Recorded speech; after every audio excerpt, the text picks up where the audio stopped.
ಜಮ್ಮು ಕಾಶ್ಮೀರದ ಚೆನಾಬ್ ನದಿಯಿಂದ ನೀರು ಬಿಡುಗಡೆ ಮಾಡಲಾಗ್ತಾನೆ ಇದೆ. ಕಂಟಿನ್ಯೂ ಆಗಿದೆ. ಇದು ಸಲಾಲ್ ಅಣೆಕಟ್ಟಿನಿಂದ ಅಪಾರ ಪ್ರಮಾಣದ ನೀರು ಬಿಡುಗಡೆ ಆಗಿದೆ.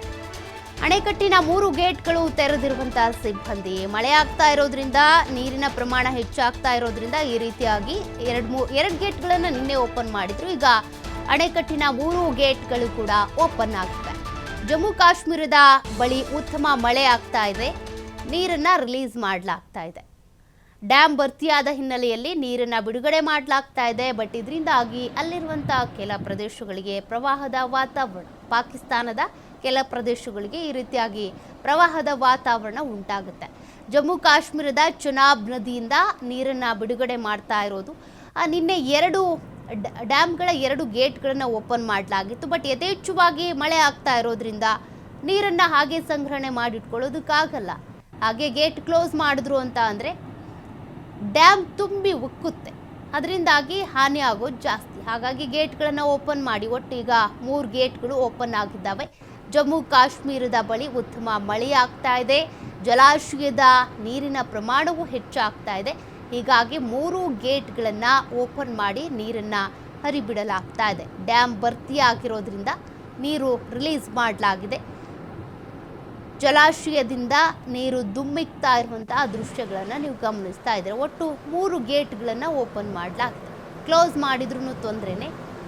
ಇನ್ನು ಓಪನ್ ಮಾಡಿದರೆ ಪಾಕಿಸ್ತಾನದ ಕೆಲ ಪ್ರದೇಶಗಳಿಗೆ ಒಂದು ರೀತಿ ಪ್ರವಾಹದ ವಾತಾವರಣ ಉಂಟಾಗುತ್ತೆ.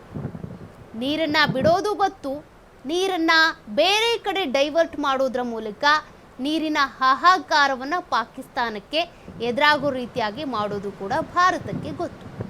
ಆ ರೀತಿಯಾಗಿಯೇ ಒಂದು ಚೆನಾಬ್ ನದಿಯಿಂದ ನೀರನ್ನು ಬಿಡೋದ್ರ ಮೂಲಕ, ಜಲಾಶಯದಿಂದ ನೀರನ್ನು ಬಿಡೋದ್ರ ಮೂಲಕ ಅವ್ರಿಗೆ ಪ್ರವಾಹದ ಪರಿಸ್ಥಿತಿ ಉಂಟಾಗೋ ಹಾಗೂ ಮಾಡ್ಬೋದು.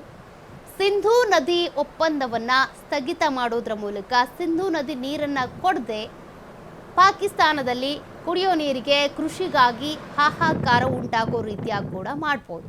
ಎಲ್ಲ ರಾಜತಾಂತ್ರಿಕ ನಿರ್ಧಾರಗಳನ್ನು ತೆಗೆದುಕೊಂಡಿದ್ದಾಗಿತ್ತು. ಬಟ್ ಈಗ ಅವ್ರು ಯುದ್ಧ ಬೇಕು ಅಥವಾ ನಾವು ದಾಳಿ ಮಾಡ್ತೀವಿ, ರಕ್ತ ಅಂತೇಳಿ ಹೋರಾಡಬೇಕು ಅಂತಿದ್ರು.